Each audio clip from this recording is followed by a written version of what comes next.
अगर आपको लगता है कि कांग्रेस की देश विरोधी हरकतें बस हाल की कोई गलती है, तो आप शायद उस इतिहास को भूल बैठे हैं जिसे स्याही से नहीं, जवानों के लहू से लिखा गया है।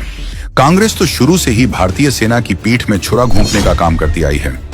कभी चीन के सामने झुककर, कभी पाकिस्तान से समझौता कर, तो कभी आतंकियों को बैकफायर देकर।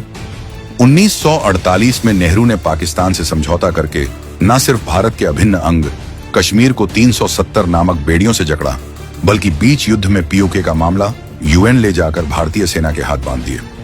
आज उसी पीओके में चीन सीपेक बनाकर भारत को घेरने की तैयारी कर रहा है। पीओके पाकिस्तान को सौंपने के बाद नेहरू ने बची खुची कसर भी पूरी कर दी और 1960 में इंडस वाटर ट्रीटी करके भारत की नदियों का 80% पानी पाकिस्तान को सौंप दिया।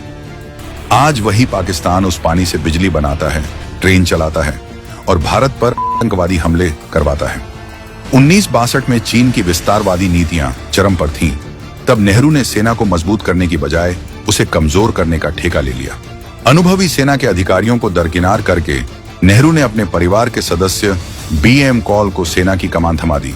नतीजा 1962 के युद्ध में चीन से शर्मनाक हार हुई। खैर, ये सिलसिला यहीं नहीं रुका था।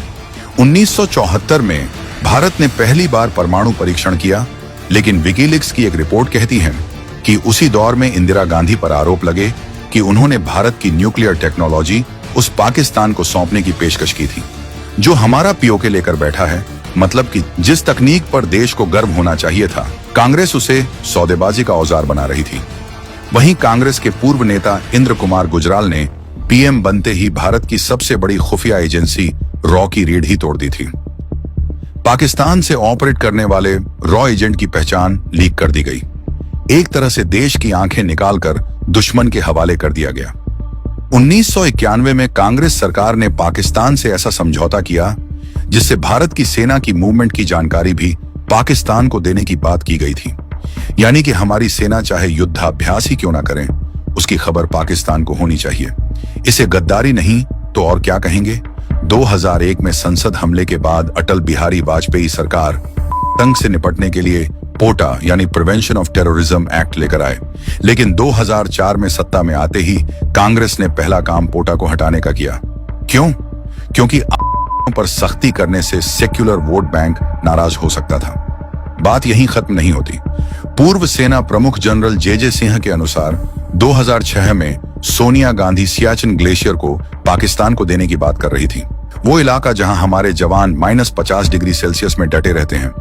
कांग्रेस उसे डिमिलिटराइज कर पाक को सौंपना चाहती थी।